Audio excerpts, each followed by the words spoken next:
Episode 2 of the Nutrition Q&A, and I'm here with Jeanette. Hello. We're going to get right to it. Marion asks, is there any type of milk we can have? Miriam, I am so glad you asked that question because most people, or 90% of the people, are lactose intolerant to some degree. And what that means is your body cannot digest lactose, the sugar inside of milk. Let's put it this way. Would you ever go up to a cow? Like, we are the only species that drinks another species' mother's milk. It's pretty nasty. So would you walk up to a cow and cut the middleman out, which is like the grocery store, and go have milk? I don't think so. And one thing with milk does, it causes inflammation in your body and everything else. So it's really nasty stuff. It's not good for you. After the age of 2, there's really no use to have the milk. And I would suggest after the challenge going with something like an almond milk. Stay away from soy milk. Soy has so much estrogen in it. It's one of the second highest foods with estrogen and can really throw off the hormones and progesterone and everything else. Amber asks if we could put fiber in our shakes. Amber, thank you for the question. That's a really good question too, but let's back up a second. And a lot of people don't realize the benefit of fiber and what it is. Most people think that fiber is like a laxative and that it's just going to make you go to the bathroom all the time, and that couldn't be further from the truth.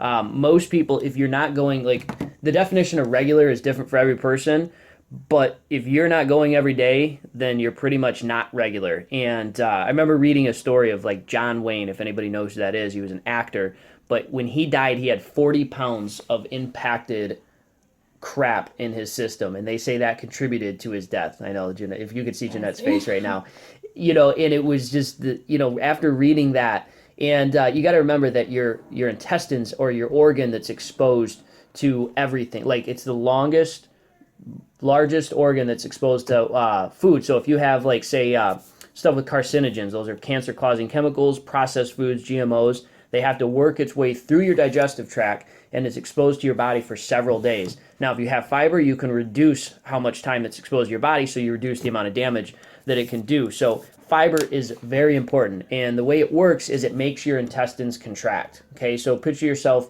doing, like a lot of people say, when they get bloated when they first start fiber, and it's pretty common to get bloated because it's like, for example, of doing a bicep curl for the first time, your arms are going to be sore because you've never worked your biceps, and your intestines are the same way, so you almost feel like crampy or bloated, but that usually goes away within a few days.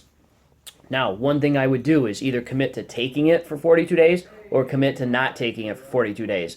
Why? Because if fiber is taken for a couple days, then you don't take it for a couple days, it has the opposite effect, and it'll actually make you constipated. Now, there's different types of fiber. I suggest Consul. I would stay away from Benefiber. Only works for about 20% of the people that I've seen. Consul seems to be the best fiber that I've found. So if you are having digestive issues, by the time you already have your digestive issues, you're backed up, fiber's not going to do a whole lot. So it's more of a preventative thing than a deal with it thing. That's where, while we're on the topic, laxatives have the opposite effect. They make your intestines contract, and they actually feed into the whole constipation thing. So fiber can be put in your shake, and it's best taken on an empty stomach, glass of water. Put no salt substitute on our food. Jessica, that's a great question, but what I think you're really asking is, how can I drown the shit out of my food with some crazy-ass flavor so I don't taste the food that I don't think I like?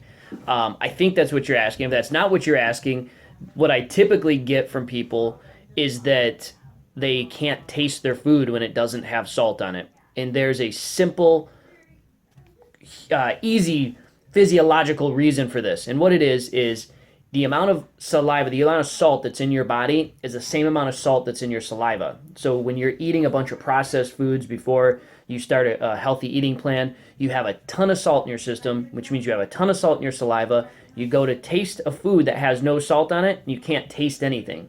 It's because the amount of saliva is in there. So 2 weeks from now, when all that salt is out of your system and your body is functioning normally, you can actually taste your food, and you won't need to throw a bunch of garbage on it. Also, this could be a reflection of a really bad habit that you picked up. And that bad habit is sauces, salts, spices, all the extra crap to put on your food. So it actually tastes differently. And you develop that habit. Now you don't want to do any food, or you don't want to try any food that doesn't have excessive amounts of spice and everything else. I don't know if that's your situation, but that's what I see from a lot of people. And Jeanette, I think that's going to wrap up our questions for today, isn't it? Sounds good. Okay, questions are done for today. Now, if you have any more questions, leave it in the comment section. This is a YouTube video, so leave it in the comment section of the YouTube video, and I will have no problem asking or answering your questions. So you keep asking questions, and I'll keep answering them.